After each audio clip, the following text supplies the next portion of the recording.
Hi, I'm Jackie Keenan. In Chicago Business Today, Jenner Block on the upswing. The Great Recession has been tough on most big Chicago law firms, but not on Jenner Block. The city's fifth largest firm saw its revenue jump nearly 6% last year, thanks to some high-profile bankruptcy work, including a leading role in the Lehman Brothers case and a piece of General Motors restructuring. Crain's Steve Strahler sat down with managing editor Brandon Koppel to talk about Jenner's banner year. Steve, when I think of Jenner Block, I usually think of litigation. When did they get in the bankruptcy business? Well, in this case, they've had a good year last year representing General Motors, which has been a client of theirs. A couple of their partners have been General Motors counsels.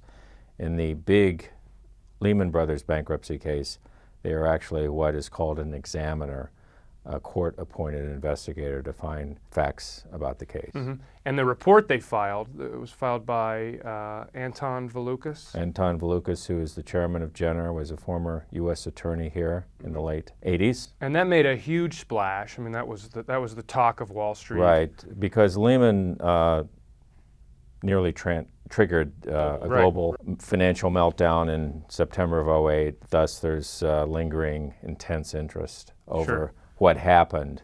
And so the filing by Valukas and Jenner of this examiner's report, 2,200 pages in all, generated a lot of interest around the world, which... Did you read the whole thing? Not quite. Well, and how does that report, all that attention, Valukas' name was certainly being thrown around a lot. How does that benefit Jenner? Jenner is a firm that has only 4 offices, all of them in the United States, and as the legal industry becomes globalized, this will give them a lot of worldwide cachet, at least for now. Would you expect them to move some of their practice more into the bankruptcy arena with all the success they've had last year? I would doubt it. I think they're going to concentrate more on litigation, representing corporations that are increasingly the target of chastened regulators who maybe didn't have their eye on the ball during the financial meltdown.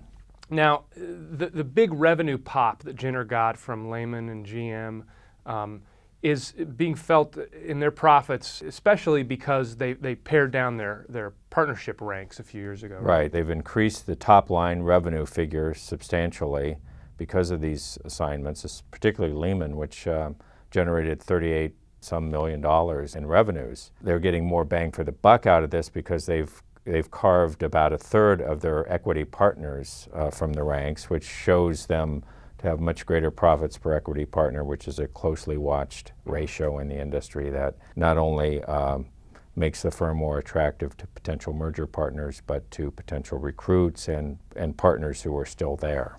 Now, but at least up until now, Jenner has largely stayed out of the whole merger game, which has sort of swept the legal industry in the last 10 years, right? Yes, they've so far have eschewed mergers and the conventional industry wisdom that you either got to get big or you got to be a boutique.